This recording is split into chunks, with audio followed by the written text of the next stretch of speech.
Amazon കാട്ടിനുള്ളിൽ 2500 വർഷം പഴക്കമുള്ള നഗരം കണ്ടെത്തി.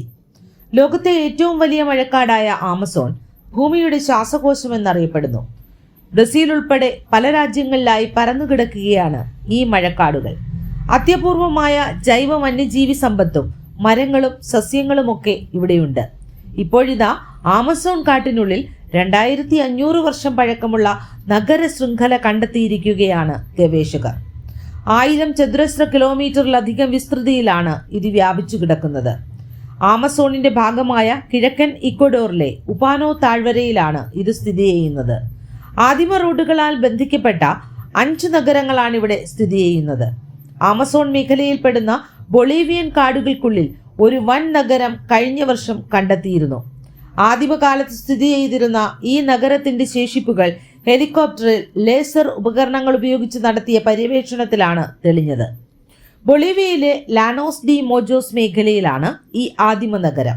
ആദിമ തെക്കൻ അമേരിക്കൻ സംസ്കാരങ്ങളുടെ മുഖമുദ്രയായ പിരമിഡുകൾ, കനാലുകൾ, പ്രത്യേക ദിശയിൽ നിർമ്മിക്കപ്പെട്ട കെട്ടിടങ്ങൾ എന്നിവയെല്ലാം ഇവിടെ ഉണ്ടായിരുന്നു. ഇവിടെ പാർത്തിരുന്ന കസറബെ എന്ന ആദിമ നാഗരിക ഗോത്രമാണ് ഇവ നിർമ്മിച്ചത്. AD 500 മുതൽ 1400 വരെയുള്ള കാലയളവിലാണ് ഈ ഗോത്ര സംസ്കൃതി ഇവിടെ പ്രബലമായിരുന്നത്. ഇന്നത്തെ കാലത്തെ ആമസോൺ വനത്തിന്റെ 1700 ചതുരശ്ര മൈലുകളോളം വിസ്തീർണത്തിൽ ഇവർ ആധിവാസം ഉറപ്പിച്ചിരുന്നു. ലേസറുകൾ ഉപയോഗിച്ചുള്ള light detection and ranging lidar സാങ്കേതിക വിദ്യയാണ് ഹെലികോപ്റ്ററുകളിൽ നിന്ന് പര്യവേക്ഷകർ പ്രയോഗിച്ചത്. ഓട്ടോമാറ്റിക് കാറുകളിലും മറ്റും ഗതി നിർണ്ണയിക്കാൻ ഉപയോഗിക്കുന്ന അതേ സാങ്കേതിക വിദ്യ തന്നെയാണ് ഇതും. ഒരു ലക്ഷ്യത്തിലേക്ക് അടിക്കുന്ന ലേസർ രശ്മികൾ തിരികെ എത്താനെടുക്കുന്ന സമയം കണക്കാക്കിയാണ് ലിഡാറിന്റെ പ്രവർത്തനം. ഈ മാനദണ്ഡം ഉപയോഗിച്ച് ഒരു മേഖലയുടെ ഘടന മനസ്സിലാക്കി ചിത്രമെടുക്കും. ആർക്കിയോളജി, പര്യവേക്ഷണ മേഖലകളിൽ ഇപ്പോഴിത് വ്യാപകമായി ഉപയോഗിക്കുന്നുണ്ട്. പ്രത്യേകിച്ചും കൊടും കാടുകളിലും എത്തിപ്പെടാൻ ബുദ്ധിമുട്ടുള്ള മേഖലകളിലും. ഇതിനുശേഷം ആമസോണിൽ നിന്ന് 24 മനുഷ്യനിർമ്മിത ഘടനകൾ കണ്ടെത്തിയിരുന്നു. എർത്ത് വർക്ക്സ് എന്നറിയപ്പെടുന്ന ഈ ഘടനകൾ ഒരു കാലത്ത് ആമസോണിൽ താമസിച്ചിരുന്ന ആദിമ ജനത അവശേഷിപ്പിച്ച അടയാളങ്ങളാണ്. 500 മുതൽ 1000 വർഷങ്ങൾ മുൻപ് വരെ ആമസോണിൽ താമസിച്ചിരുന്ന ജനസമൂഹങ്ങളാണ് എർത്ത് വർക്ക്സ് നിർമ്മിച്ചത്.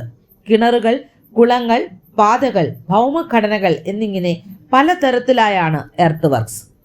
മതപരമായ ചടങ്ങുകൾ, പ്രതിരോധാവശ്യം എന്നിവയ്ക്കാണ് ഈ ഘടനകളിൽ പലതും നിർമ്മിച്ചത്. ആമസോണിലേക്ക് യൂറോപ്പിൽ നിന്നുള്ള കൊളോണിയൽ സഞ്ചാരികൾ എത്തുന്നതിന് മുൻപുള്ള ജനസമൂഹങ്ങൾ എങ്ങനെയായിരുന്നെന്ന സൂചനകൾ ഇവ നൽകുന്നു.